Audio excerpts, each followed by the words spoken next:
Hey guys, it's Matt with Olympus Reptiles, and you're probably looking at my jag carpet python here and saying, we've seen this guy before, and you're right, you have a couple times, but there's a new video series I want to do, and he gets to be first with that. And one thing we want to do is kind of go blow by blow how we built our collection, why we have each snake that we have, why they're important to us. This one's kind of angry today. Come here, buddy. You're not usually acting like this. There we go.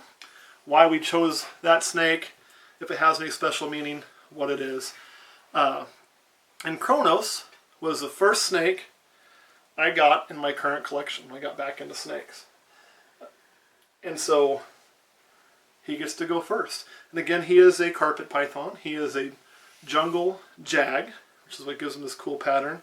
So that actually means he's technically a cross, because you don't get the jag pattern without having some coastal in there. But the reason he's special, he is pretty special to me, not just because he's first, is, and again, we're going to get kind of personal in some of this video, because it's some of my life story that I'm going to share with you guys here in the complete world of the internet, so here goes nothing. I was at a spot in my life where I'd gone through a lot of life changes. I was recently divorced, probably wasn't even final yet, and so my life had really flipped upside down. I was actually at one point married to camera guy Kurt's cousin. He's smiling at that. It's kind of funny. So it just didn't work. I'm not going to get into the reasons why it didn't work, because that's not what this video is about. But it didn't work. And so after 8 years of marriage and 10 years of being together, we called it the end. And I was not a very happy camper about it. I was pretty bummed. Wasn't how I saw my life going. And I was with a friend of mine named Amanda. So Amanda, if you're watching this, feel free to comment and say hey. And we went into the local reptile shop, which would be the one that you've seen us film in now and that we actually own part of. And they had this guy here, and he was like a little bitty pencil. And I looked at him and I was instantly in love. And my chameleon I'd had passed away probably 8 or 9 months before that, probably about 3 months before the divorce. And so I didn't have a reptile currently, which is unusual for me. And I said, oh, I really want that snake, but I wasn't going to spend the money because he was too expensive, and I was kind of programmed not to spend money at that point in time. And the reason I wouldn't spend money typically is I wanted to make sure that I had enough saved up for whatever would come up, and that I would go out without a hobby of mine or without something I wanted. A lot of times if it meant that my wife could have what she wanted, or, you know, whether it was going to school or whatever it would have been. And Amanda said, why are you saving that? You have no reason to now. It's just you. And it kind of dawned on me in that moment. That was kind of a turning point in my life post-divorce of, hey, she's right. I can do what the hell I want. And so I ended up purchasing Kronos that day and brought him home.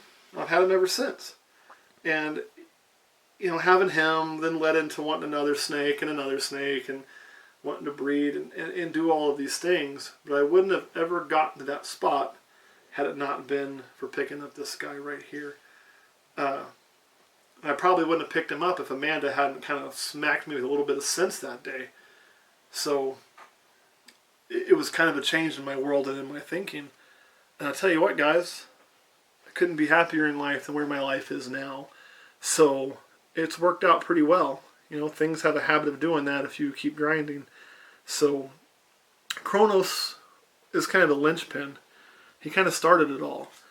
I wouldn't have had anything if I didn't take that first leap and get him and kind of get my appetite back going for reptiles, and then decide I could have multiple. Because before it was I could have one, and there was some size restrictions, you know, and all these things, and certain things, like I really wanted a dwarf caiman. My ex-wife would never go for that. You all have seen Sobek videos, so you know I went ahead and did it anyway now.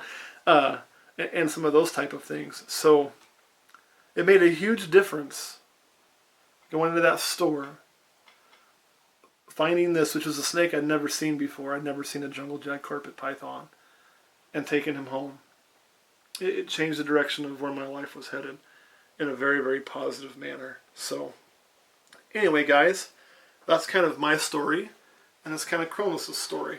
of how he came to live in our house, why we chose him, and why he's special to us. And breed-wise, he's still a few years off from breeding. He's mature, but we did lose our large female last year due to egg binding. Very unfortunate. So I'm having to grow up another female carpet to breed with him. But even if he never bred, he would always stay. Because he's always that reminder of that part of my life and that change that brought me to become who I am now. And started making my post-divorce life a positive one. And it is. I wouldn't trade what I'm doing for anything. Love it. Even Questioner will tell you that I'm the happiest I ever am when I'm with my reptiles. So that's kind of his story. Kurt, any questions about my boy Kronos here? Nope. You're a freak today, buddy. Alright guys, thanks for watching. I'm going to let him back in his cage. He's kind of acting up, which is unusual for him. Usually he's my tamest snake almost, which is rare for a carpet python. Alright guys, thanks for watching, and we'll see you next week.